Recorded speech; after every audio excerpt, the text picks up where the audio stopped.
Well, here's an interesting thing. Edwin Fischer, the famous pianist, I believe in the 40s, found a sketch that Beethoven had made of the opening material of the sonata, the famous triplet figure. And on the same page of the sketchbook, he noticed that Beethoven had transcribed a passage from Mozart's Don Giovanni. Mozart had written Don Giovanni in the 1780s, so almost 20 years earlier. And it's fascinating how Beethoven always has his sights on Mozart. Mozart is like the great composer in a sense that Beethoven wants to be.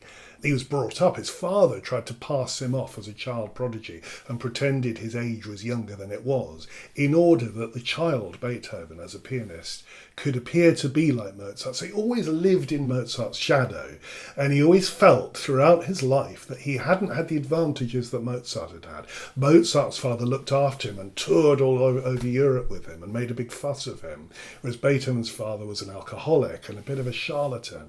And these issues, Beethoven always felt that he'd come from behind. Anyway, Don Giovanni was an opera that absolutely thrilled the young Beethoven when he heard it. He was also horrified by what he considered to be its lascivious theme. The idea of the rakish aristocrat who goes around in the opera seducing women. Kind of shocking. The character Don Giovanni was modelled on Casanova, a contemporary aristocrat, who was in the audience at the first performance. And Mozart has this rakish guy carrying on throughout the opera with various people swearing revenge. And at the end, he's dragged down to hell by the statue of the Commendatore, who's somebody he's murdered in the first scene.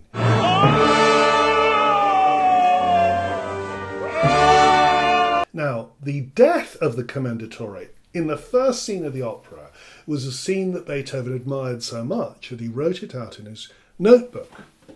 And in a minute, I'll play you the passage with voices so you can hear the context. It's actually a trio, the dying Commendatore singing about how his life is ebbing away, Don Giovanni, who's just killed him with a sword, and is saying, oh, the silly fool, what a rash idiot.